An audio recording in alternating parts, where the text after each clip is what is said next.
Hello, everybody. Welcome to another edition of Every Rockie Ever, a Colorado Rockies podcast here on the Rocky Mountain Rooftop Network, part of the Fans First Sports Network. I'm your host, Skyler Timmons, joined always here by my brother on summer vacation, Dustin. Woo woo. And I'm recording in my daughter's room because my son and his buddies are sleeping in the basement where I usually record. Dustin is always full of projects during the summer months and all that good stuff. So, taking time here on a Tuesday morning to record our podcast episode. Yep. Good time. We're wrapping up our 14 and under baseball season. It's hard with these kids going up into high school because this C Legion league starts up, and so they're in this weird. Do they keep playing with their youth team or do they go up to the high school team? Mm-hmm. And so we canceled all our games last week because we didn't have any players. And the summer happens and people go on vacation. So we actually play tomorrow, Thursday, 2 on Saturday, and they're supposed to have a game on Sunday for this Father's Day tournament. But it's going to be all hands on deck. I might have to throw on a uniform and pitch up against some of these little 14-year-olds. Well, as long as you're handing the umpire a 20, I am 12. But for this episode, well, we figure, let's see, it's usually draft season. College baseball is kind of winding down. And then all eyes kind of turn to the draft in a month. And when you're the Rockies and the state they're in, the draft's usually the one thing you can look forward to with hopefully some sort of glimpse of hope for the future. But unfortunately, when you look at the history of the Rockies' first-round picks, not too great a lot of the time. Pretty hit or miss. But they do have the third overall pick this season in 2024, so we'll see what they do with it. But we figured let's go through some of these guys, or a lot of these guys that made it to the big leagues with the Rockies, or played in the big leagues with the Rockies, and just kind of see what some of these guys did. Spoilers, not a lot. We're leaving out the heavy hitters, too. We already did Tulowitzki episode, and a lot of these active players that are still around, like a Story or a David Dahl, a Trevor Story, Tyler Anderson, John Gray, those type of guys we won't cover. But anybody else really is fair game. Yeah, and this was somewhat depressing to look at and go over of how the Rockies they claim to be a draft and develop team. Definitely they aren't talking about their first round draft picks. Mm-hmm. Of course, yeah, we have a Hall of Famer, and like you said, some of those guys at Tulowitzki and Jamie Wright and these guys that had solid careers, but overall there's a ton of them that with the Rockies, they didn't make it up to the Rockies big league team, went off to another organization and found some success. But it was very sad to look and see how few of these guys, and of the what was it, from 2016 on, where are these guys? Yeah. Let's see, like 2016, they drafted, what was his name? Escapes me again. 2016, they drafted Riley Pint, 4th overall. We've seen him for 2 outs in the big leagues. Robert Tyler never existed beyond 3 minor league seasons. And this is encompassing first round pick plus like the supplemental picks, competitive balance picks. Those usually fit into the first round. But then you have like a Ryan Rollison, Grant Levine, Michael Tolia, who's still trying to figure out stuff at the big leagues.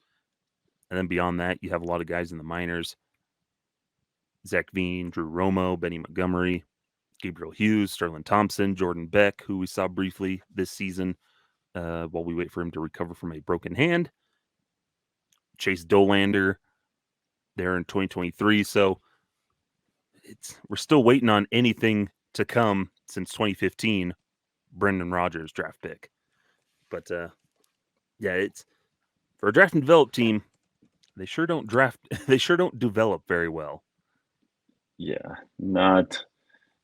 Uh, that was it. It's sad because then we see they have success with guys that these lower, other round draft picks, but it's like these are your dudes. These are supposed to be the guys that are, you know, the closest to being the bigs, Mm-hmm. and they don't, or they have that potential. That's why they got drafted, and just nothing comes of it. Mm-hmm. So it's a very depressing depressing list. Guys with the hype that they just sort of fizzle out. And it brings up a conversation. We won't get into it though, of is it a player thing where they just were maybe over evaluated or just didn't pan out, or is it a Rockies issue? They just didn't develop them. They don't have the tools in place. Or is it just a little bit of everything where maybe these guys weren't as good when they were drafted and all these other things. So who knows? But one thing's clear though, Dustin, that in the world of baseball, drafting is more of a crapshoot than any of the other sports because those guys are immediately getting thrust into the league. Whereas baseball, those guys have to try to make the journey up, and a lot of them don't make it. I think it's really hard now since the minor leagues have been cut in half, and you have all these different teams. The MLB, that's the best of the best of the best, and trying to trying to make it. They got the longest season, Major Mm-hmm. League Baseball or baseball in general, and trying to make it through those each level. It's it's I think it's one of the harder ones to get through, but you know the Rockies still have to, you know they have to start getting it right and giving these guys a chance. I see, looking at this list of guys, the ones that, if they do get a chance, it's kind of a one and done kind of thing. A Riley Pint, 2 outs, and all right, I think we're good.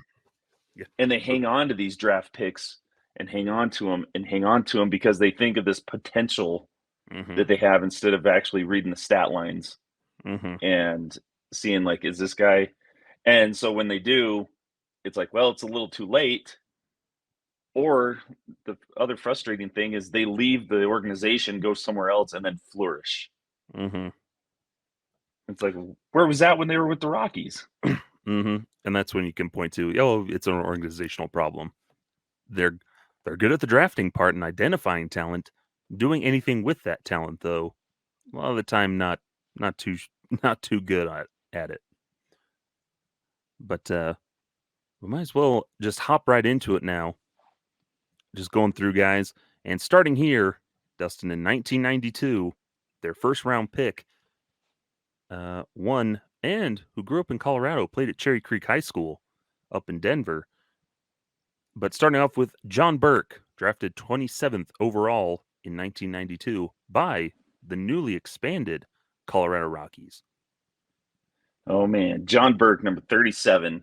Like you said, just played for the Rockies. The 90 got some appearances in 1996 and the 1997 seasons, and that was his only big league big league experience. That's all he had. Uh, right-handed starting pitcher, and that was about it. Yeah, not a not a whole lot. He went and played at University of Florida and gained in University of Florida. Did pretty good. Set numerous team pitching records. Had the most career strikeouts per innings. Played in the '91 College World Series, and then gets drafted. He, he tried to get drafted several times. Orioles picked him 34th in 1989. Didn't sign. Houston Astros went 6th overall with him in 1991, but he didn't sign. And then a year later, the expansion Rockies selected him 27th in the 92 draft, and then he signed with them. In hindsight, I bet he wishes he had gone to that Astros pick. Well, Maybe. yeah, I would think money wise, and well, in the early '90s, late '80s, early '90s, how good were the Astros? Mm-hmm. And so, but it's just crazy that he had that potential. Being a being drafted 3 different times. There was stuff there, a live arm, but it just did not. It did not translate at the big league level. A Mm-hmm. career in those 2 years, a 6.75 ERA. In 74 and 2/3 innings, gave up 104 hits, Mm-hmm. 33 walks to 58 strikeouts. Mm-hmm. Which is crazy looking here with him in 95, so the year before he debuts. The Pacific Coast League managers, so that's the AAA league, voted Burke as the league's best pitching prospect and the pitcher with the best breaking pitch. So regarded as, oh yeah, this is legit one of the best that we're seeing here in this league. He's going to probably with this expectation, yeah, he's going to do great. He's going to do some good things like a 4.55 ERA in Colorado Springs in 95. You'll take it. Not too shabby. Went 7-1, but then it just doesn't translate to the big leagues. Whether it's just trying to pitch at Coors Field or the competition gap is so much bigger getting up to Colorado where it just kind of collapses in on itself. And you're pointing out loses his command, is giving up a ton of home runs, bunch of walks. It's a recipe for disaster. And it's a repeated story time and time and time Mm-hmm. again, where even guys they've got things figured out, and then all of a sudden at Coors Field they can't throw a strike, Mm-hmm. or all of a sudden their breaking ball doesn't break. Mm-hmm. I don't get it. Yeah, it's weird thing of whether it's pressing or the Rockies just don't know how to bring guys along a lot of the time. And so played his final game July 10th, 1997. Being a Colorado native, I believe he still lives in Colorado. He was born in Durango, so that's not too far from us. Good stuff. But yeah, had that baseball lineage though, coming from Cherry Creek High School, which I believe just won Colorado State Championship. So had this nice pedigree as a player. Rockies select him, not a bad pick, and then just doesn't pan out. Well, then that's another thing too, is you always wonder, why don't the Rockies draft more guys from Colorado, pitching wise, because they've grown up pitching at altitude. And I think now in 2024 we have Kyle Freeland, Lucas Gilbreth, and a few of these guys from Colorado, you know, having some success. Or we see guys like Kevin Gossman Mm-hmm. from Colorado that's done really well. Or like it would have been awesome if we would have had a Roy Halladay Mm-hmm. for the Rockies, but they, you know, right off the bat, 92, getting a Colorado native and John Burke, it didn't pan out the way that it should, and they went a long time before getting any more of those Colorado arms. Mm-hmm. Yeah, it's just has not worked out well for them in their history with a lot of these guys. But pitching, I think, has been really the hit or miss for them, especially. They're some successful offensive players, but it's that pitching that right off the bat, ironic that the first Rockies draft pick ever was a pitcher and it didn't pan out. Feels like some sort of bad omen for him. It's all downhill from here. Ugh. But after John Burke, you kind of get into this weird whole Jamie Wright in 1993. We have an episode dedicated to him. You can go find on your podcast platforms or watch the video version on YouTube. We have a playlist, Every Rocky Ever. 1994, Doug Million. Unfortunately, he passed away in the minor leagues, but they still have an award for him, most outstanding player in the minor leagues. They still have an award named after him for that. 1995, they have a guy named Todd Helton, who I wonder if anything happened for his career. Eh. Nothing of note. Yeah, especially nothing this year. Yeah. Wasn't he that backup quarterback to Hall of Famer Peyton Manning? Yes. Yes, he was. But Todd Helton, good long career, best draft pick in Rockies history. Pretty easy. 1996, you get Jake Westbrook, who plays just 2 minor league seasons with the Rockies, then gets traded to Montreal for Mike Lansing. Who, for that, Mike Lansing, not too shabby in a Rockies uniform. But Jake Westbrook had a much better career. Yeah, for the and the length of it, because Mike Lansing wasn't with the Rockies for that long, and Jake Westbrook stayed in the majors 13 seasons, and he was never the number one starter for any pitching staffs, but he won a World Series with the Cardinals in 2011. Mm-hmm. Was an All-Star in 2004 with Cleveland. So that's kind of one of those what ifs of why not keep him? He turned out to be good. Mark Mangum played just 2 minor league seasons. In 1997, he went 18th overall to Rockies, played just 2 minor league seasons, got traded to the Expos. That brought back reliever Dave Veers. But he never pitched in the majors. But last I checked, was a director of youth baseball programs in Texas. But Veers wasn't too shabby in his short time with the Rockies. Yeah, he was a solid reliever. Closed a lot of games. Mm-hmm. I believe does he still coach up at like Cherry Creek or up there in Denver with one of those teams? Regis Jesuit? Something like that. Yeah, that sounds more like it. Let's see. In 1998, they selected Matt Roney, number 28 or 28th overall.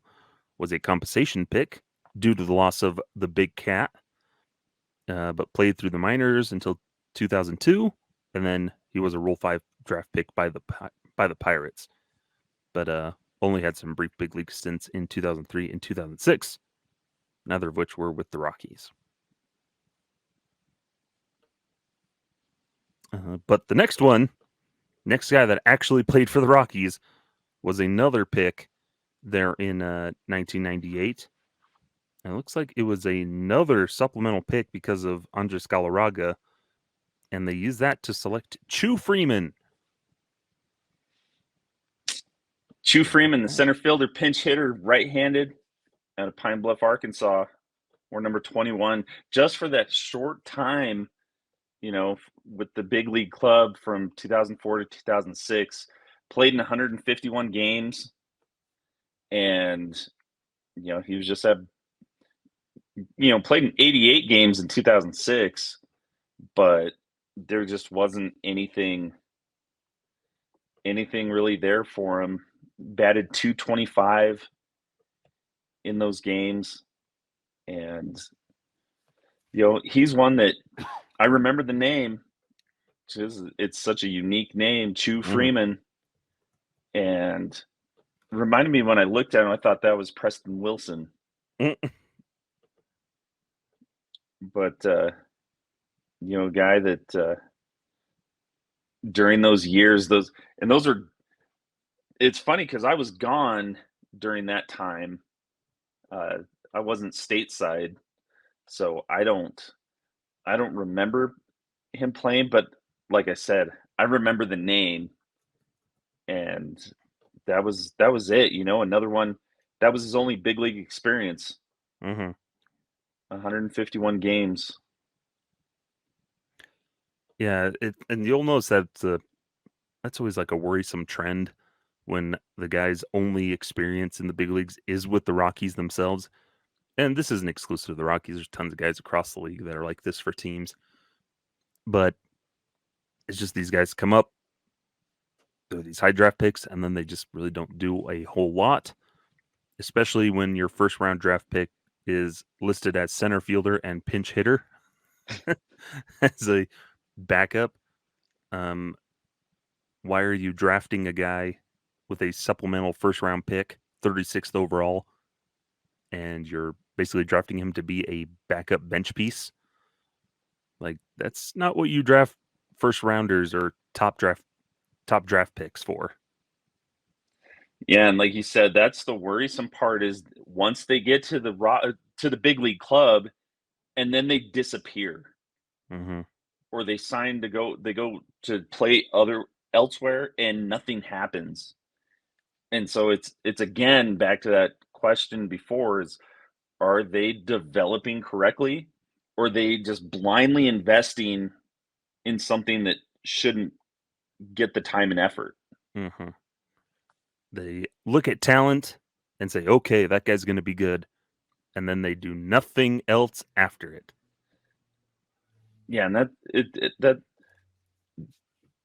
that's depressing, like you said, as we looked, well, this guy after the Rockies, nothing pops up.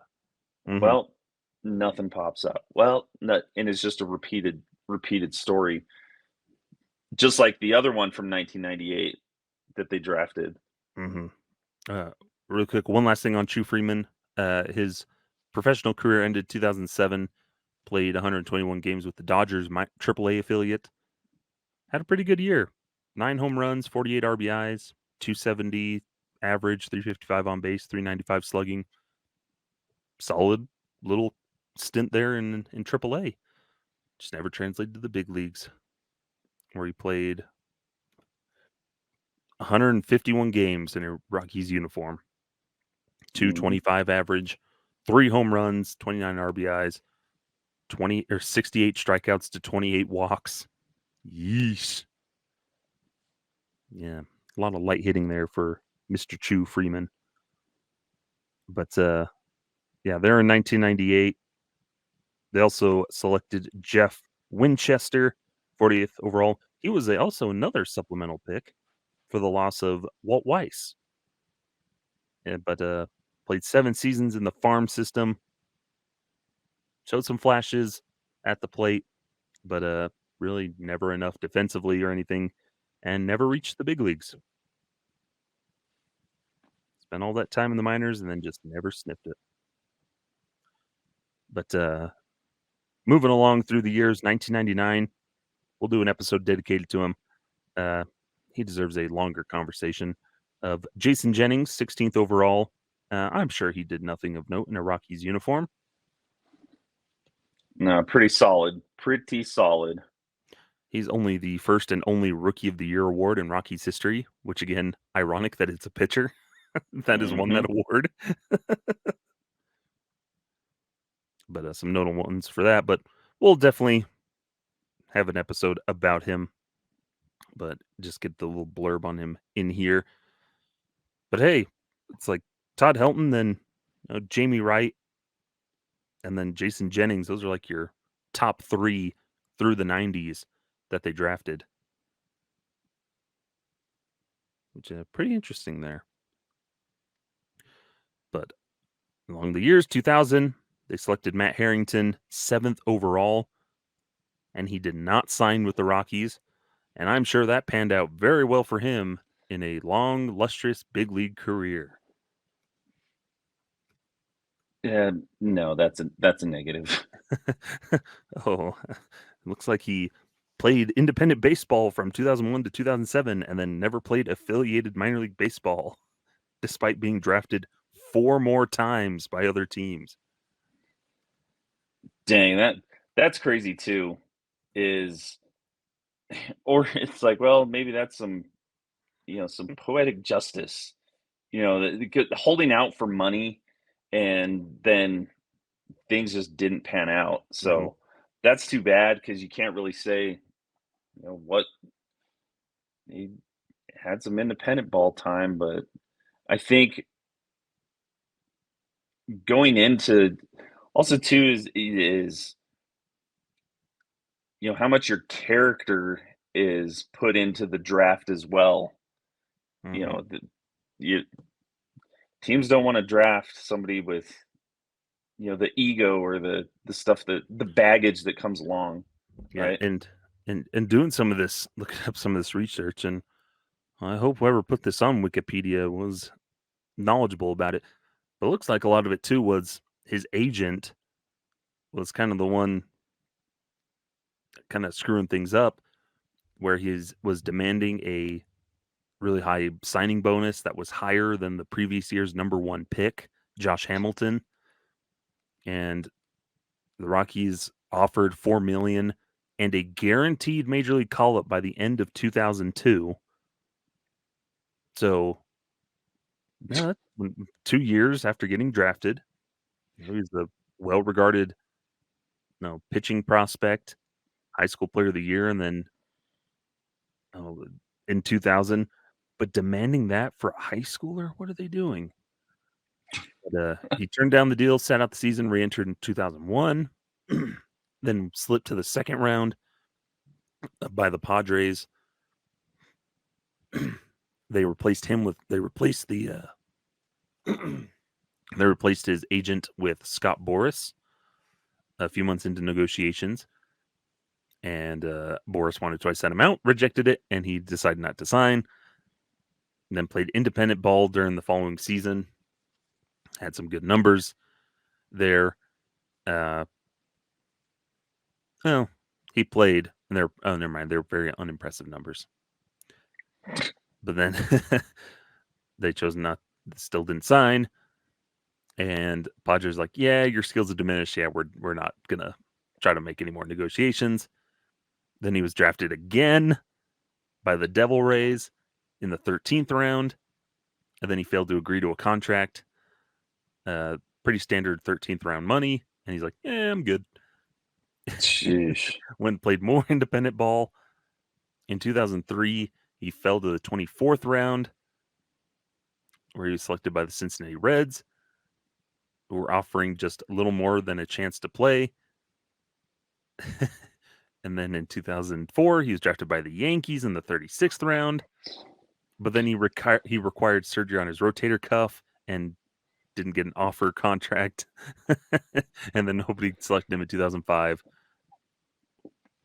And then nobody wanted him because then he went and just played in independent ball where he was okay. But I don't think anybody wanted him after that. What the? He's, Why do they keep wasting draft picks on him? yeah. 2006, signed a minor league contract with the Cubs and then went to spring training. And then they released him. And that was it. Went and played with the St. Paul Saints of the American Association League. And then went, as you said, after all that, and where did he end up, Dustin? At Costco. Ended up working at the Costco in the tire department. Sheesh, man. But hey, earned some insurance money on a settlement back in 2000. Back in 2000, from there you go. Yikes. Also filed a lawsuit against his original agent. So, in hindsight, maybe he should have had maybe a little bit more humility and better agents. Yeah, something. Sheesh. That's too bad. Yeah. Where he just surrounded himself with the wrong people who were causing him to make the wrong decisions. Yep. But anyways, that's a little more time spent. That's probably most time that we'll spend on a non-big league Rocky on this podcast. But it's just a weird, crazy event for him. Well, that's just like one of the a big flub of the Rockies going for this guy, and then it didn't work out. It didn't work out. Just like when they wasted draft picks on Russell Wilson, Michael Vick. Those weren't first round picks, but they're still picks. Mm-hmm. Back when you had a billion of them. Yeah. Where nowadays you have 20 and you got to make roughly 20 and you got to make every one of them count. But moving on, 2001, our next big league Rocky, one Jason Nix, shortstop who was drafted 44th overall. After failing to sign Harrington, and they lost their original draft pick after signing Mike Hampton, Nix was that supplemental pick. So yeah. And so Jason Nix out of Dallas, Texas, and we're number 1 and number 4 with the Rockies. Played in the 2008 season. 22 games. Batted 125. Remember, they pegged him as the starting second baseman that year. They said, "This is our guy. We're gonna go with him." And it was a disaster. He lasted to the end of April and was designated for assignment. 17 games, 111 average, no home runs, and then was sent to AAA, where went on to have a really good year in AAA. Hit 300, 17 home runs for the Sky Sox. Season ended early. Went and played in the Olympics in 2008, the Beijing Olympics. He hit a solo home run against Cuba in the third game in the 8th inning. And then he fouled the ball off his left eye and left the game in the hospital in another game. Or leading off the 11th inning, he fouled one off his eye. And then Team USA lost 5-3 to Cuba. So maybe if he doesn't do that, they win. Dang. But yeah, and then that was it. And then he went and signed with the Chicago White Sox after that. And then looking at it, went on to have a decent little big league career. Not mind-blowing, but saw a little like journeyman utility infielder the rest of the way. But yeah, didn't pan out too well for him. Yeah, but I want to look at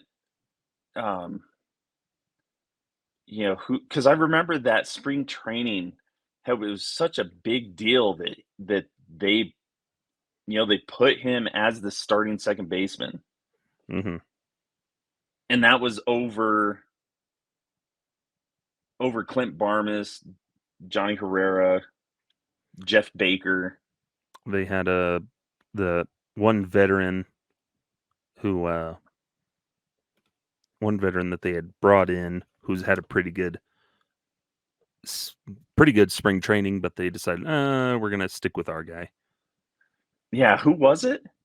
I'm trying to look it up. I did post about this because a friend of the show, Patrick Lyons, talked about this guy. But I have to find who he is real quick. But that's that was the big thing about Jason Nix is they brought somebody in, they're like, "No, we're going with our guy." And it was so crazy because he did not do well. And then when they designate him for assignment, we're like, "Oh, dang. Well, that was a waste." It was Marcus Giles. Oh, yeah. In that spring training, in 13 games, he hit 321, 457, 536, slugging.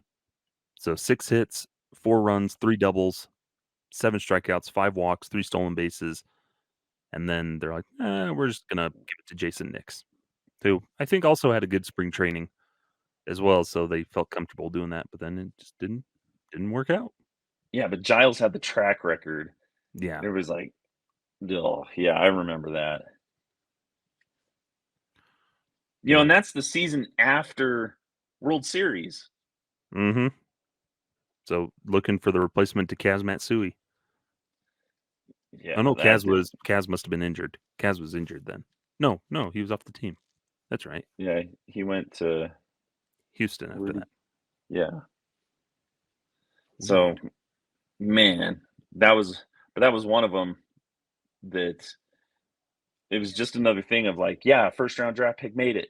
Oh, yeah, go away. You weren't good. Yeah, just overmatched and just didn't pan out. Fielded it pretty well, Mm-hmm. but cannot Yeah, hit. and another one of those of okay, was doing pretty dang well in the minors, and then it just doesn't translate to the big leagues, which seems to be a common thread for a lot of Rockies players. Man, there's guys dominating the big leagues, and he's striking out every time at the big leagues. Yeah. Yeah, fortunately for Jason Nix, but at least he stuck around for 7 years at least. Yeah, Found he most of his did. success with the Yankees. Yeah, and that's good. I always hope, reach their big league dreams and accomplish some things. He Mhm, just wasn't meant to be with the Rockies. mhm. Just bounced around, and then he in 2022 he was promoted by the Los Angeles Angels to minor league assistant field coordinator, and then in 2024, so this season, he joined the Angels coaching staff as an assistant coach. Nice. Must be under Ron Washington. So there you go, still kicking around, doing his thing, helping guys That's out. good. So good for him. But continuing to move along here, 2001, we go to 2002. Jeff Francis out of Canada, uh, pretty good career. We have an entire episode dedicated to him as well that you can Mhm. find. You can just search every Rocky Ever Jeff Francis. Uh, Good old Jefferson Francis. He's one of our. We always liked him. Yep. But now we get into a couple of corner infielders with the Rockies. In the first one here in 2003, one Ian Stewart, whose jersey I am wearing right now. A Christmas present that our parents got us for Christmas or got me for Christmas. It was on clearance at Sports Authority when that was still around in the Pueblo Mall. And they got it for like probably like $50 or something. And that's what I got for Christmas. And I still have it. It still fits, surprisingly. But yeah, What? still fits. But I wasn't he gone like that next spring? think Or it did was he after he was already gone too. It was just like it was on it was on clearance. it's like get rid of these? Well, anyway, the rundown for Ian Stewart, the first round draft pick out of La Quinta High School, that is a pretty good baseball factory. And with the Rockies, wore number 24 for a time, number 9.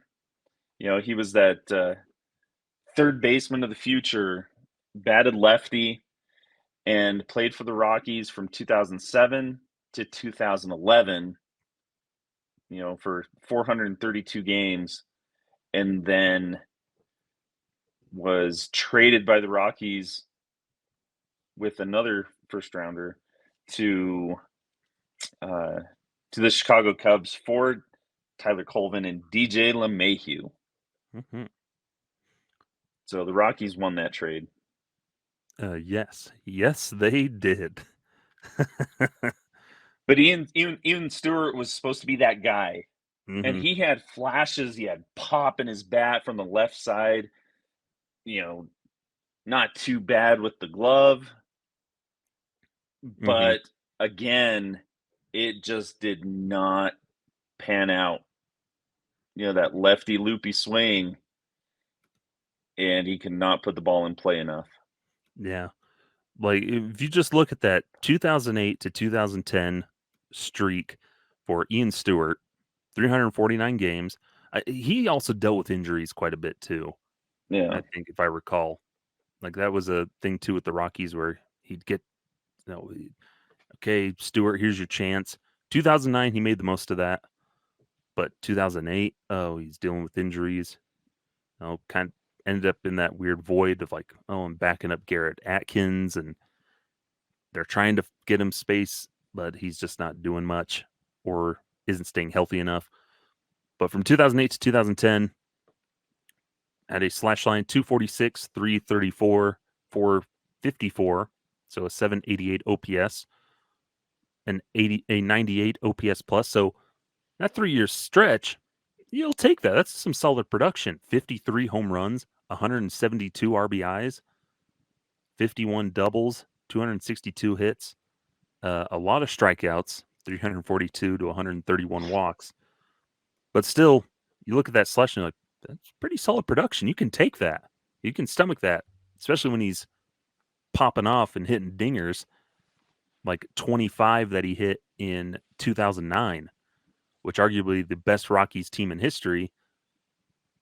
You getting 25 home runs from a 24-year-old Ian Stewart. Yeah. Ian, we've had bad luck with Ians. You look at But that, that and you're like, not too but that shabby.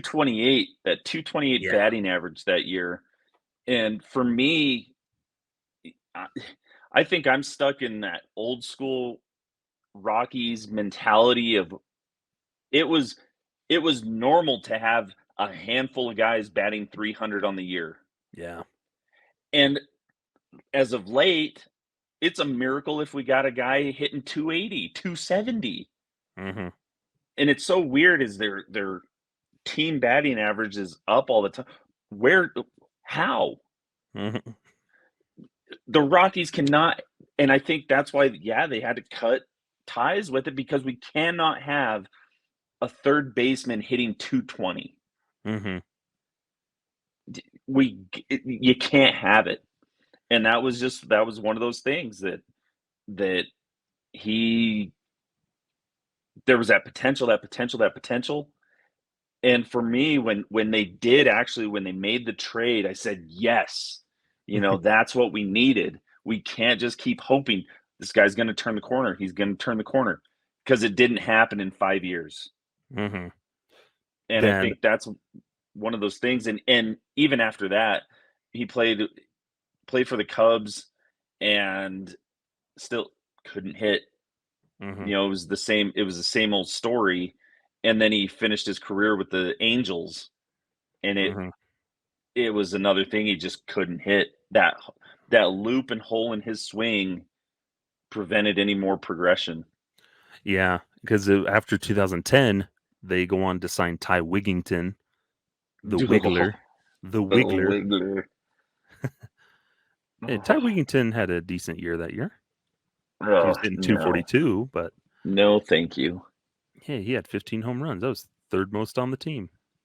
Yeah, but could he make a play? No, defensively he wasn't that good. Yikes. Yeah. But flashbacks here. your other options were Jose Lopez that year and Kevin Kuzminoff, who ended up playing 27 games. Pacheco played a little bit that year. Yeah, look at this 2011 team. Yeesh. Yeah, but not good. One of those things that they gave him his chance. He showed some success, but just wasn't doing enough. And then injuries and other things. They're like, oh yeah, we got to upgrade or see what we can do different here. We've got this third baseman in the system, maybe, or some other guys that are looking at like, yeah, it might be time we can fill some needs. And then they trade him to the Cubs and get DJ the Mayhew, who turned out okay. Mm-hmm. But one of those things where they knew when to cut bait. Like, he's a talented player. I don't think we were ever questioned. Like, yeah, Ian Desmond was talented, or Ian Stewart. Ian Stewart. You want to call him Desmond? Ian Stewart. I'm wearing his jersey. But was regularly considered one of the top prospects in baseball. Was going to be the next big thing, even with the concerns that he had of the average is down, a lot of strikeouts. But no, he's gonna be good. And then I think the injuries really started to get after him, and then just the league caught up to him. Though he did receive Rookie of the Month award in July 2008.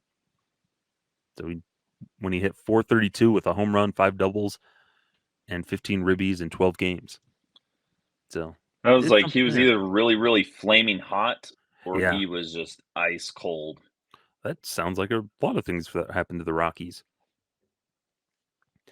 But unfortunately, before we move on from here, I only remember the big thing that I remember from him after his time with the Rockies is in 2013, he got suspended because suspended for 10 games and then released because he was making critical comments about the team on Twitter. And so he posted something about the Cubs. I remember this. Posted something about them, and I wish I knew exactly what he had said.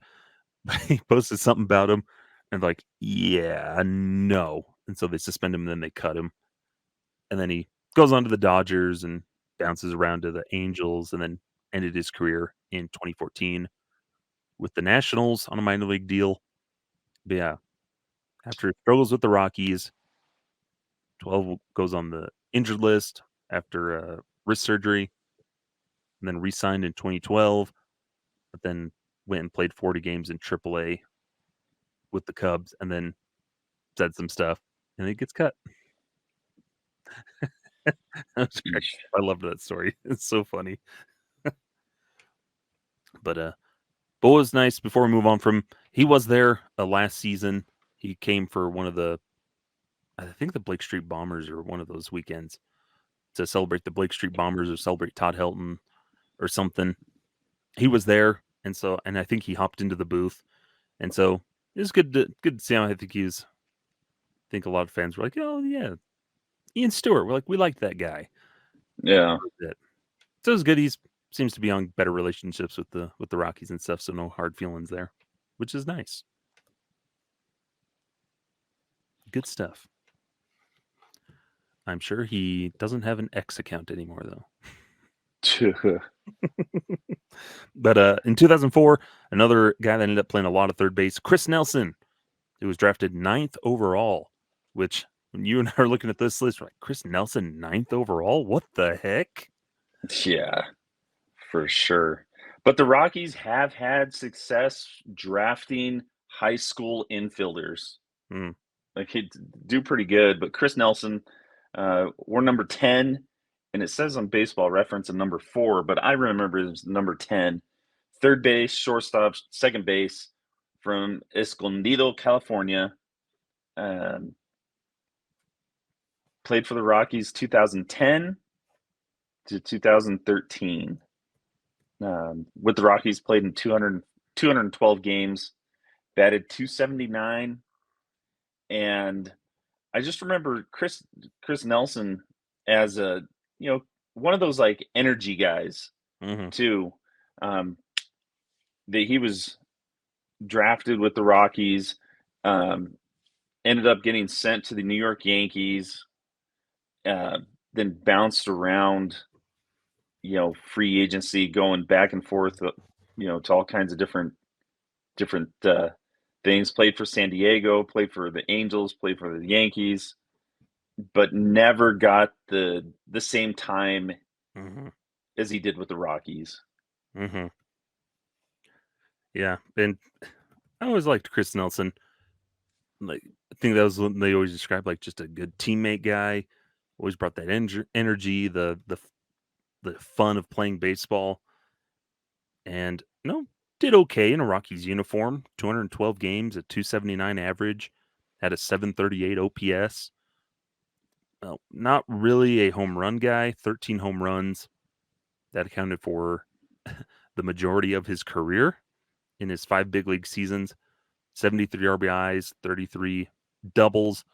So a lot of the contact, get on base type of guy, but he was going to strike out a lot. No, drew 40 walks, but wasn't going to walk a lot. And so, but he, on any other team, he's probably the backup infielder, which we saw he was most of the time.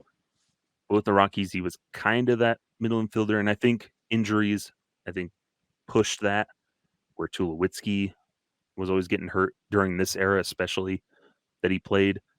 So you're getting Chris Nelson having to step in. They didn't really have a third baseman after losing Ian Stewart. And like, who do we have at third base? Well, here's Jordan Pacheco. He can play there. But we also have Chris Nelson, and we're going to move Pacheco to a catcher, but he's going to play first base mostly, and shuffling all these guys around. But it was like Johnny Herrera, Chris Nelson. Those were 2 guys I remember distinctly during those years. Yeah, and probably his other memorable Rockies moment is that time that he stole home. Mm-hmm. But other than that, I can't remember any of. Oh yeah, Chris Nelson, that play. Oh Yeah, yeah, that time. He stole yeah, home once. That's cool. yeah, and And he that didn't was even have that many stolen bases. no, that steal of home was his first of his career and his first at any level. First time he had stolen home plate at any level. But yeah, it just kind of bounced around, and then after his career ended, entered the coaching world, bounced around. I remember seeing him with the Idaho Falls Chuckers as a third base or as a first base coach, a hitting coach, and then bounced around. I think he made a return to the Rockies system in 2016, briefly or something like that. He returned to the Rockies at some point. Yeah, in 2016, signed a minor league deal, then moved on to independent ball in the year later. So unfortunately, just didn't really pan out for old Christopher Nelson. But yeah, just shocking that he was a number one draft. He was a first round draft pick. Yeah, like Ford, they essentially drafted a utility infielder, which don't Hmm. be using your first round draft pick on that. But hindsight's But of 2020. course, but looking at it though, they drafted him in 2004, and then who did they draft in 2005? That kind of, I think, messed up those plans of maybe what they had for Chris Nelson. Yeah. So 2005, they draft Troy Tulowitzki, Hmm. who goes on to have a very solid career in a Rockies uniform, despite the injuries. But he rose so quickly through the system that no, he's up in the big leagues by the end of 2006, starting shortstop 2007. All of a sudden, they're like, "Oh, Chris Nelson, we don't know what we're going to do with you." Yeah, play other spots in the infield, Yeah. So which I Tulo, think is perfectly fine. yeah, Like you have to, and that's one like I'm a big guy as a coach. If I've got a younger guy that's outperforming, that shows they can bring him up. I'm hmm not going to play the seniority of, well, we drafted him before you. No, it's we want the best guy at this time. hmm And that's what I think that's what happened right there. But anyway, yeah. But Chris Nelson always a good guy. He was always nobody ever had anything bad to say about old Chris Nelson. mm, Anything outside of sometimes his play. But so they draft Tulowitzki 2005. They also select Chaz Rowe, right-hander, 32nd overall. He didn't do anything with the Rockies, never made the big leagues, but they did trade him away to the Mariners. I believe that was yeah, never mind. They traded him to the Mariners, and then he bounced around and ended up having a pretty effective career with the Tampa Bay Rays from 2017 to 2021. So he was kicking around for quite a while after the Rockies had drafted him. well, then he turned into like one of those late inning relievers. Hmm You know, that weird arm slot. And I want to say that I remember him popping up thinking, it's a unique name, but like on Pitching Ninja or something with hmm a disgusting like sweeper before sweepers were a thing, like hmm one of those kind of pitches. But he's one that the Rockies just moved on to, get other stuff. hmm But then 2006, probably the most infamous Rockies draft pick in history. 2006, they select right-handed pitcher Greg Reynolds, second overall in the 2006 player draft, and I believe this one still haunts Rockies fans. Oh man, this one just didn't pan out Hmm. at all. Greg Reynolds, the war number 54, and then 37, and get out of here. Uh, out of Stanford, and played for the Rockies. Pitched for the Rockies in 2008, and then was back with the big league club in 2011. For a total of 27 games, a 7.47 ERA in 94 innings, 40 strikeouts, 36 walks, and then they said, "Okay, goodbye." And they traded him in 2012 to the Rangers for Chad Tracy. That had nothing to do with The manager at the time. the manager at the time, right? And then he was picked up by the Cincinnati Reds and then signed with the Padres and was done with baseball, with Major League Baseball, May 6th, 2016. But, oh, good gravy. Yeah. And most notably with this draft pick is who the Rockies didn't draft, who was sitting right there for them.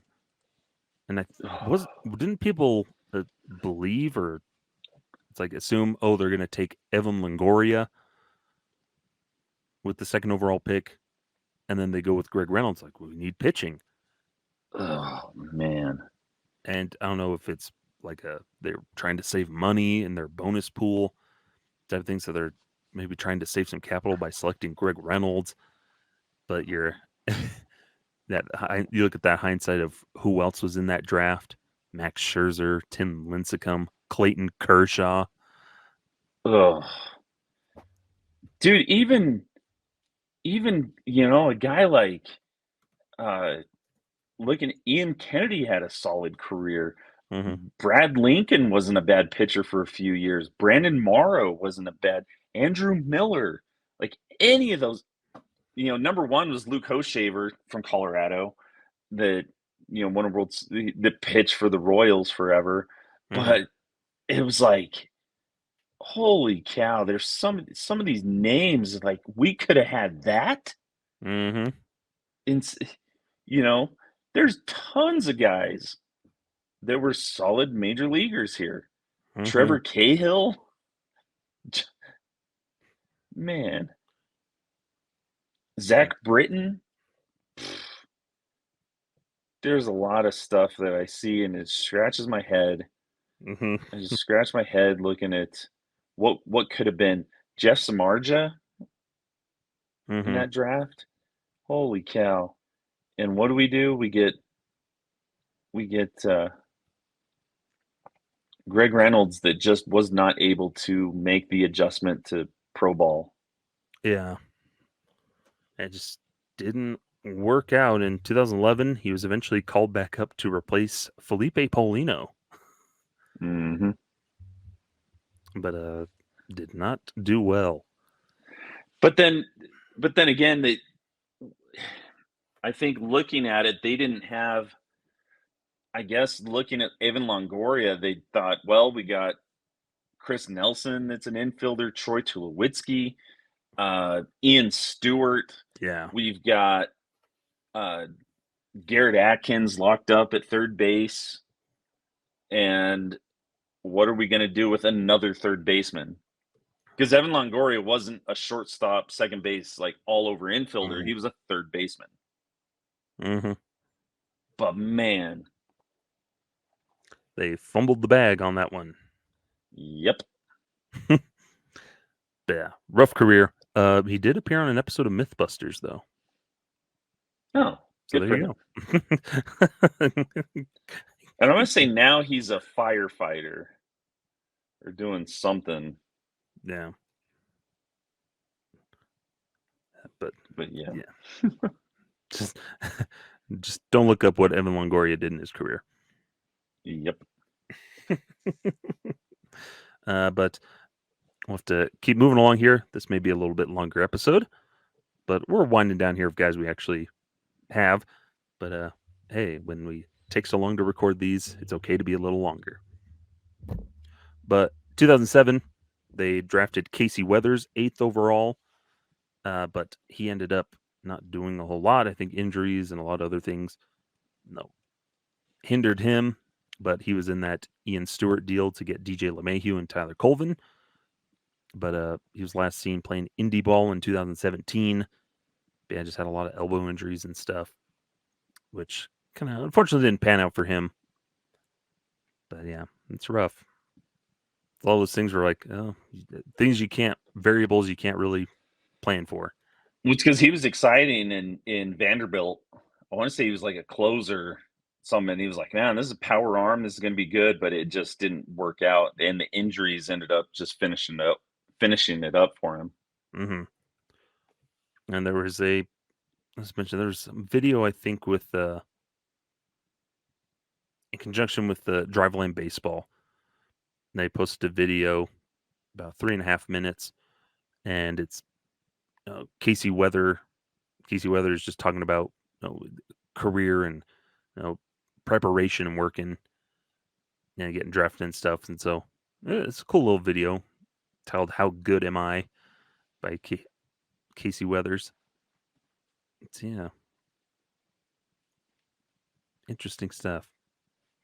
But yeah, so kind of a promotion for Driveline Baseball. Like, hey, keep pushing. You never know when your career is going to end. No. But yeah. Moving on, 2008. A guy that's we would blame me if you forgot about him. Christian Friedrich. Yeah. Oof. The Not our lefty favorite. pitcher out of Illinois, and pitched at Eastern Kentucky University. We're number 53, and played for the Rockies 2012, 2014, 2015, and that was way more than enough that he was released by the Rockies, signed with the Padres, and kind of didn't do anything after that. Mm-hmm. But for the Rockies, he pitched in, let's see here, 100 games. You know, they threw him as he started a little, then he was long relief and whatever. Pitched 167 innings and had a 5.81 ERA. Just couldn't throw strikes. Yeah. 146 strikeouts, 65 walks. He was one of those not a Wild flamethrower. pitches. Oh man. It was that too, because he was a soft tosser too, wasn't he? Like Yeah, it was maybe like, 90 at oh, this best. is a little hyped. It's a taller, thinner Jeff Francis. Mm-hmm. Ironic, because he debuted in 2012 when Jefferson Francis was also on the team. Man, Yeah. Francis couldn't rub his magic off on him because he was bad. It Mm-hmm. wasn't good. I can't say anything like, oh yeah, this is a really good game. Yeah. Because it was not good.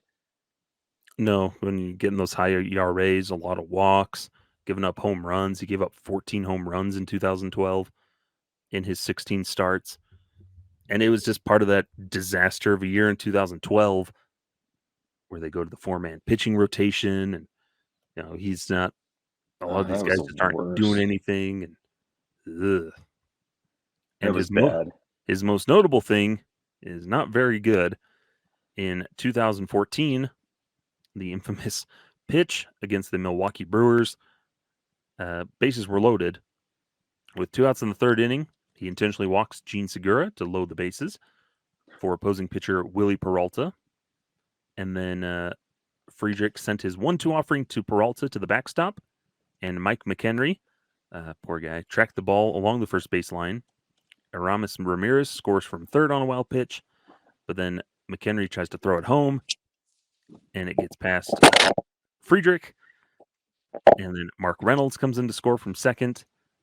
Friedrich gets the ball near the third base dugout. And then he thought timeout had been called by the umpires, was slowly walking back towards the mound. And Segura had moved to third and then moved home because no one was there to hold him. And so Friedrich paying attention, and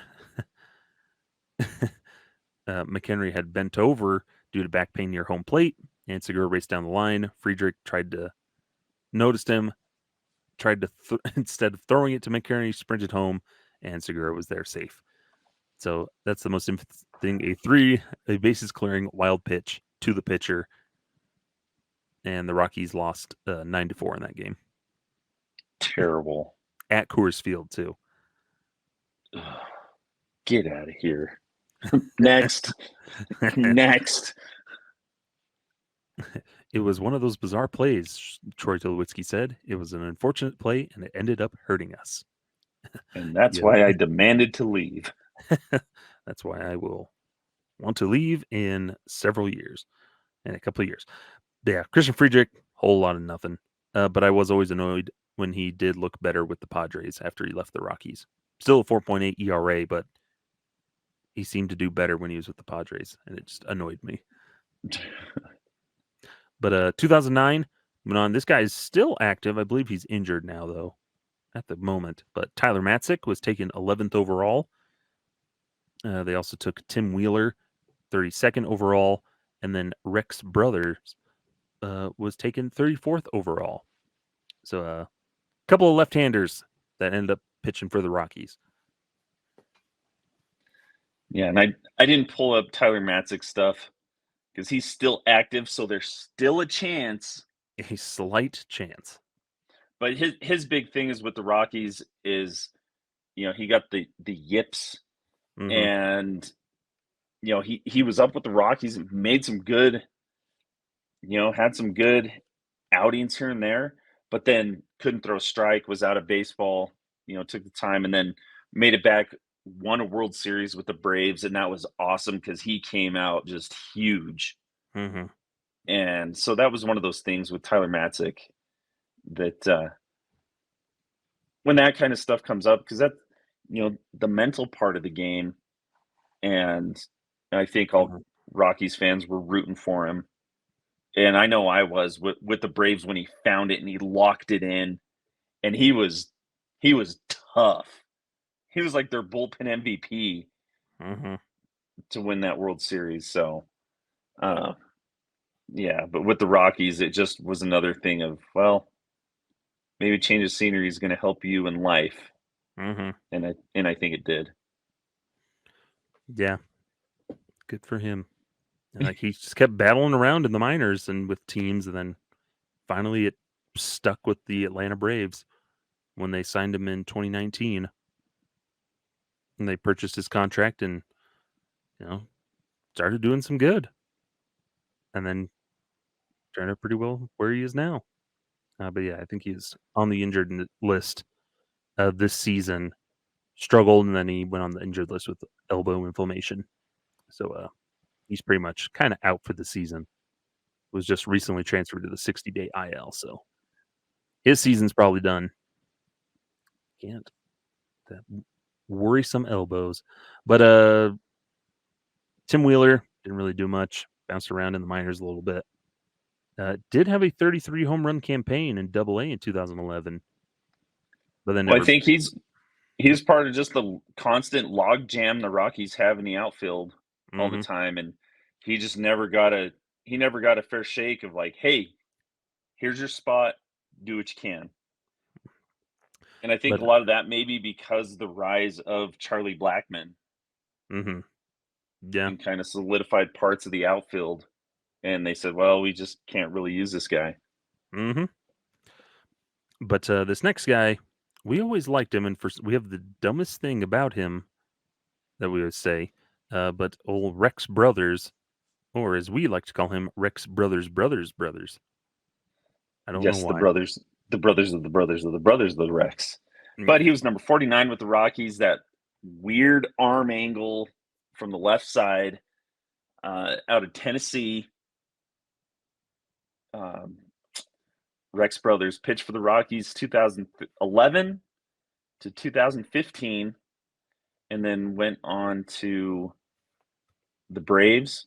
Was traded to the Cubs for Wander Cabrera, and then signed with the Braves, signed with the Yankees, signed with the Cubs, signed with the Brewers, and he's been done since 2022.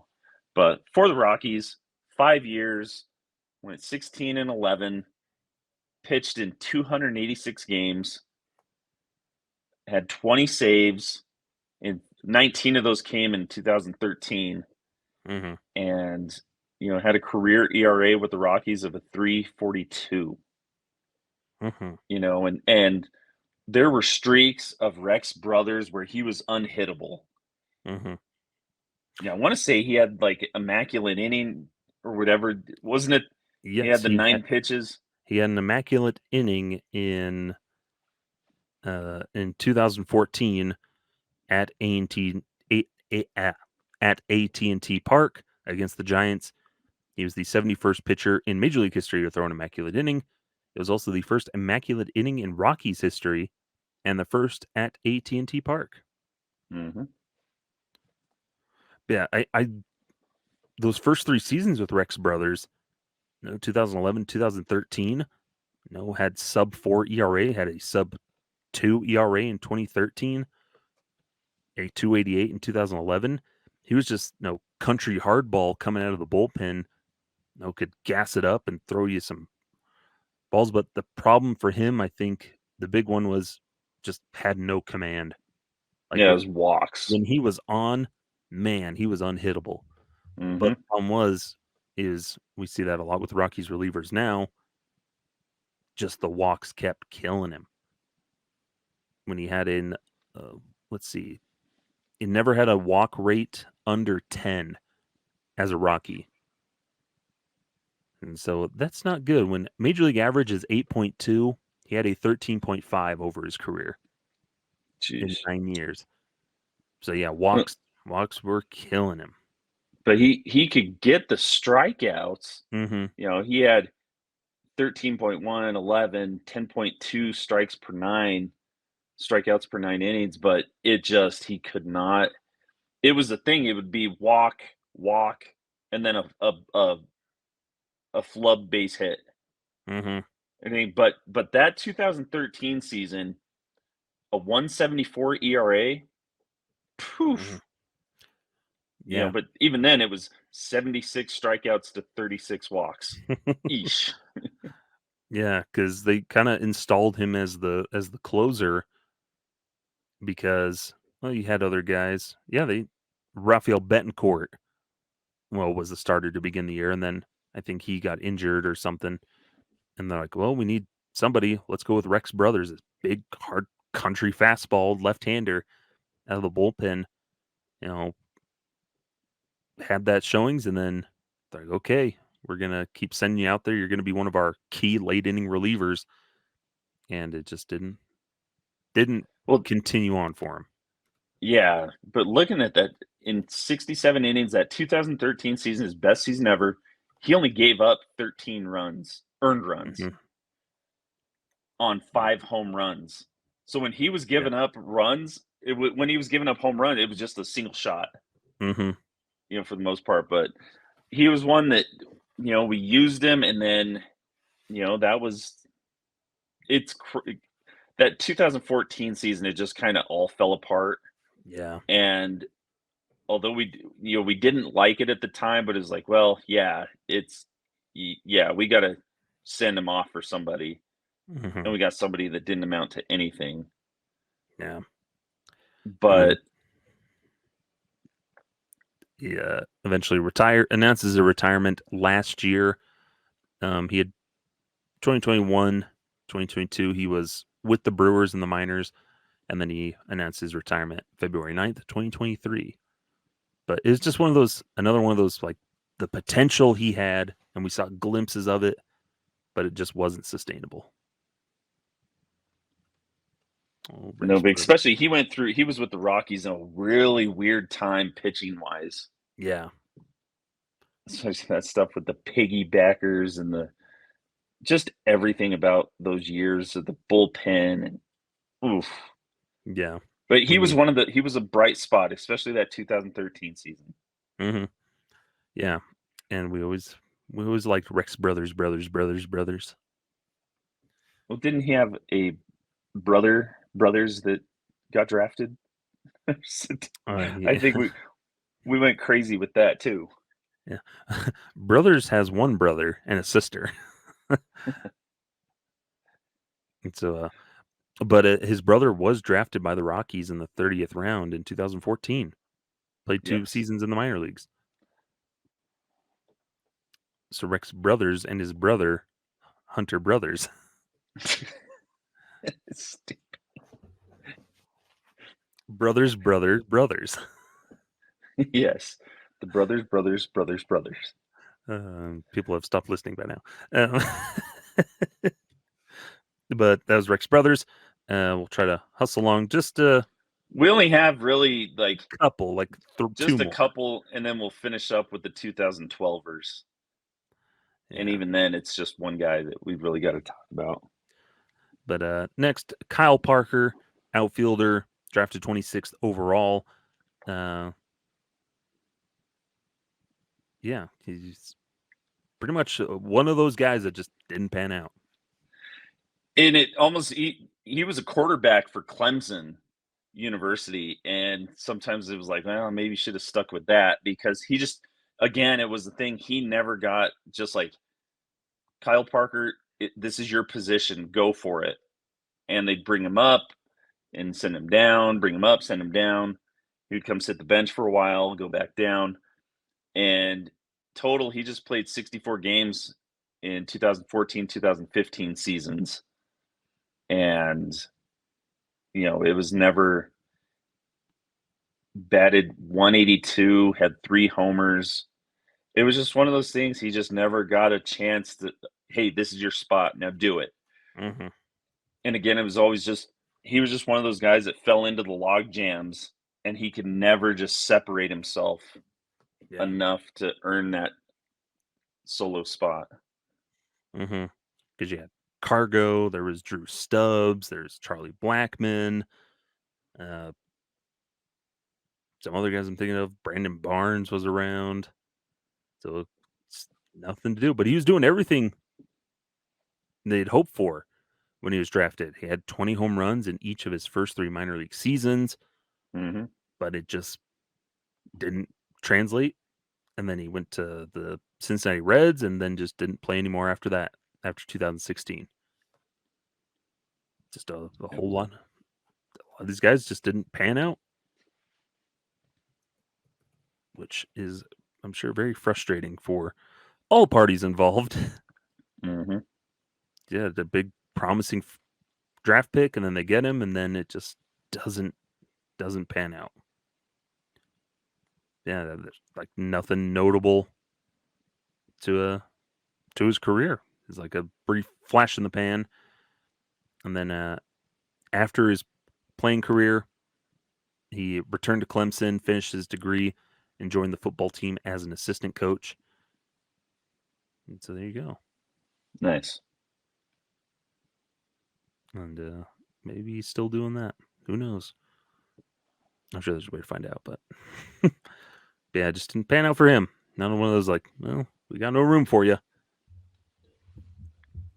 But the other one that year, Peter Tago, right-handed pitcher, never posted an ERA below 5 in his 4 minor league seasons with the Rockies. Found some brief success with the White Sox, then bounced around the independent leagues.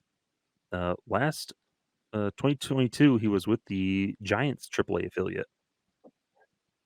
And then as of last year, he was playing with the Capitales de Quebec, or the Capitales de Quebec of the Frontier League. Bonjour. Bad. Oui, oui. Oui, oui. Yeah, it should be Quebec. Capitales de Quebec. Yeah. That's a name I was like, I don't know who that guy was. Yep. Didn't do much. 2011, we won't spend much time on these guys, but Tyler Anderson, Trevor Story. Anderson had some bright spots, but then I think injuries and then just inconsistencies with the Rockies. But then found a lot of success after leaving the Rockies. He's been an all-star. He's been doing some good. He signed a big old deal with the Angels that he's part of. It hasn't been to the same level, but he's had some success. Trevor Story, we know his successes. Yeah, and since these guys are still active, like I said, there's this weird chance that somehow they get back, but they retire as a Rocky and play one game. Yeah, but we can get back to those guys some other time. Trevor Story for sure, because he had such a big impact on the Rockies. But Tyler Anderson, maybe we'll throw you into the left-handed starters. He just could not stop giving up home runs. Yeah. And he couldn't stay healthy. Yeah. The professor, as they called him. Yeah. But 2012, David Dahl, who was drafted 10th overall. He's still kicking around, found his way back into the big leagues right at the moment of recording with the Philadelphia Phillies. A nice little hot streak for him. Who knows how long it will last? Who knows if he'll stay healthy, which was always his big issue. But he fits in that other thing. There's that slight off chance, like a minuscule chance he somehow dons purple again. So we won't spend a whole lot on him. But Eddie Butler, on the other hand, no longer playing baseball. And Dustin is not a fan. I don't know. Oh, I know I get emotional, but this was one of the guys that I just never saw what everybody else saw. Mm-hmm. For me, he was always dog water. I could not. They brought him up. I think he made the jump. Yeah, from And they're like, Double A. "Oh, Eddie Butler." I was like, "This guy's terrible." I'm sorry, but number 31 out of Chesapeake, Virginia, played at Radford University, played for the Rockies 2014, 2015, 2016, and that was more than enough for me. He 6-16 record, 6.50 ERA. Oh, I hated him.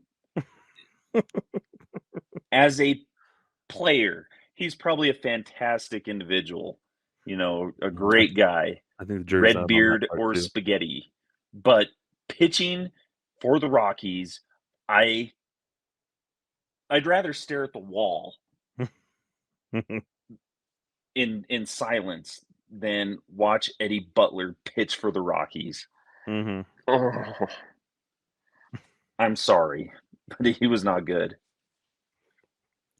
No, he doing fine through the minor leagues. Like he showed that potential, but yeah, it just once he got to the big leagues, it did not translate. I remember, being a young kid, hyped to like, all right, bringing him up, he's gonna make his big league debut, and then watching that debut on TV, and it was horrendous. You're just like, ugh, oh no, what have we And done? that's what it was. It was just a repetition every time of the same thing, just can throw strike and then getting blasted. Like Yeah. zero movement. I think that's what it was. There was zero movement on his fastball. It was just boom, straight line down the Mm-hmm. middle. Poof. And it's not like he threw 100 miles an hour where you could kind of cheat and get away with that. Mm-hmm. Oh, he would just get lit up. Yeah, and right-handed batters had a higher batting average against him, 340, than against all other MLB pitchers in 30 or more innings. Oh, I couldn't get man. out. How did he throw a complete game in 2015? That was like his one only good thing that ever happened. Yeah, had a complete game in 2015, but I think like injuries just being bad, his career just derailed and it did not pan out into anything out of baseball by 2018. Yeah, because they traded him to the Cubs with an international bonus slot for Hmm. James Ferris, and then he was traded by the Cubs to the Rangers, and then was free agent, purchased by the Royals, and released by the Royals. He also went overseas to try playing. Played with the NC Dinos of the KBO. He was waived after going 3-6 with a 4.76 ERA. Played with the Chicago Dogs of the American Association, where he went 0-7 with a 5.65 ERA. Then the Royals, uh, or he, the Royals purchased his contract in 2021 after he was playing with the Southern Maryland Blue Crabs of the Atlantic League. But then returned back to the Blue Crabs in 2022. Some bad success. And then 2023 was traded to the Charleston Dirty Birds of the Atlantic League.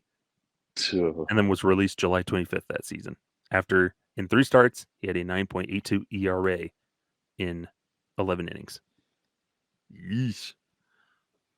Yeah, I don't know of anybody that has anything good to say about Eddie Butler, though. We'll see if the Twitter folks had anything to say about old Eddie Butler. Ugh. No, they did not. Yeah, it's not good.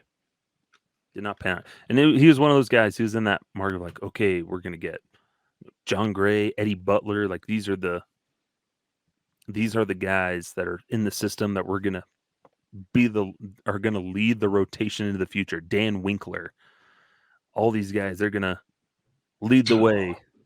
And then he comes up, and you're just like, oh no. And It then was one of Winkler, these, like, one of my students would do this in class all the time. Mm, terrible. Oh, man. and I felt like I was the only Rockies fan that was like, "What? Why do we keep mentioning this guy? He's terrible." Hmm. And I wasn't wrong. Nope. But just a quick run through of other guys we have in the future. John Gray, who was drafted 3rd overall in 2013, pretty successful. Kyle Freeland, another one who's had his moments.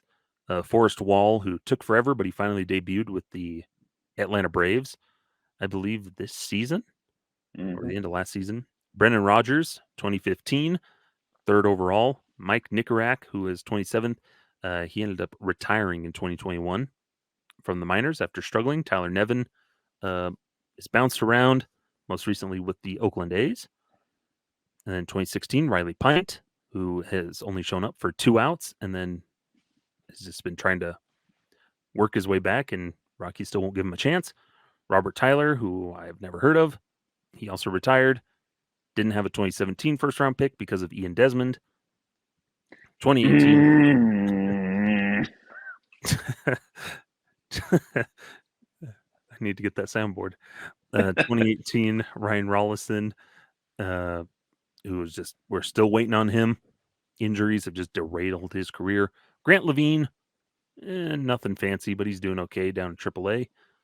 Michael Tolia, still waiting on him to figure it out at the big league level. Zach Veen, Drew Romo, we're waiting on them. Benny Montgomery, he's Oh, injured. they're coming. Yeah, those two They're are coming. coming. I think Veen's injured at the moment, just working his way back. Had like a thumb strain or something. Romo's I'm knocking most on the door. I'm most excited for Drew Romo to make it up. Sadly, I think Elias Diaz's days are numbered, and I think Drew Romo's coming. Mm-hmm. But you got Benny Montgomery. Uh, he's in that Got to mix. stay He's just, healthy. yeah, his injuries have kind of hindered him. Guy coming back from Tommy John, Gabriel Hughes, who we still don't know exactly. No, what we can get from him. Sterling Thompson, good utility outfield type guy. Jordan Beck, who we seen a glimpse of at the big league level, should be hopefully back soon after he broke his hand. Mhm. And then Chase Dollander, who was the 2023 first round pick, our first pick. Not too shabby. He's been looking good in, If he stays healthy, he'll be up here, and will solidify that starting rotation. if he stays healthy and can continue to just develop to get big league hitters out, and the Mhm. Rockies don't break him. But then we'll see what they do in 2024. They have the 3rd overall pick. A lot of options. If you're the Rockies, Dustin, do you go a hitter or a pitcher? I hear a lot about him going for that kid from Florida, the two-way lefty. Jack Caglione or whatever. Yes. Though he would just be an offensive player, I think is what most everybody's going to peg him as. Yes. But the thing is, the Rockies always they need pitching. Mm-hmm. But here's the thing: they don't develop them, and if they do, it's such a slow development. Out of that list of first rounders, it took a lot of those guys a while to make it to the big leagues, Yeah. and even then, it was just the taxi going up and down, up and down, up and down, and then oh well, see ya. Yeah. It was very few that they rose up. Todd Helton, the Troy Tulowitzki, that it was a fast track, boom, and they stuck. Mm-hmm. And so whatever the Rockies do, man, they got to figure this out. But I think pitching, they'll go with whoever the best arm is at the time. Yeah. There's let's talk Chase Burns from Wake Forest. Oh, that guy's He's a filthy. big one. There's a couple other guys, but for a draft, I'm still on the point. A draft and develop team, they're sometimes good at the drafting part. It's the developing to make those makes the drafting worthwhile. They're still working on that, and they haven't figured out the development part quite yet. It's a lot of hit or miss, which is the nature of the draft and everything. But when it comes to your first round pick, you got to make sure you're getting it right, especially in baseball, because especially when you have a top one like they have, a top 3, top 5, even in the top 10, those are guys that can change your franchise, and you can't miss on those. No. You can't waste them. Like when you're picking like down 26, the lower half of the draft, that's understandable. But when you're in that top 10, you got to make it count, because that's the point of why you have the bad record, because you need better players. So you can't be wasting those. But yeah, and then another thing too is just the mentality of being a first rounder versus a 20th rounder. And I think the Rockies have had a lot of success with the lower, these other round draft pick. And I don't know if maybe that's just a mentality of, hey, they already sold me low, so they don't think I'm going to prove them wrong. But then guys that are first round are like, show me the money. No, I'm working at Costco. But that mentality to drive and push forward, where the Rockies are such a weird organization. I don't know the transparent, like how it is at each level of this drive of guys trying to get it up to the big leagues. And what's crazy is that the one guy that had in the contract, this date you will get called up. What the heck? You're not doing that for a guy in the 20th, 26th round. That guy's going to fight and claw his way up the ranks. And then you got this guy that in his contract, they're going to bring him up. Come on. And I deal with the high school sports of kids that, oh, I'm better. I don't have to work as hard because my talent is here already. But the kid down here is going to work harder to get there, and they end up surpassing them because they keep working at it.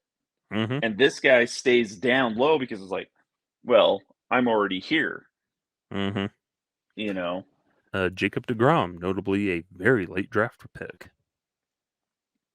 and became one of the best pitchers, a 9th round pick, and he became one of the most dominant relievers of his generation when healthy.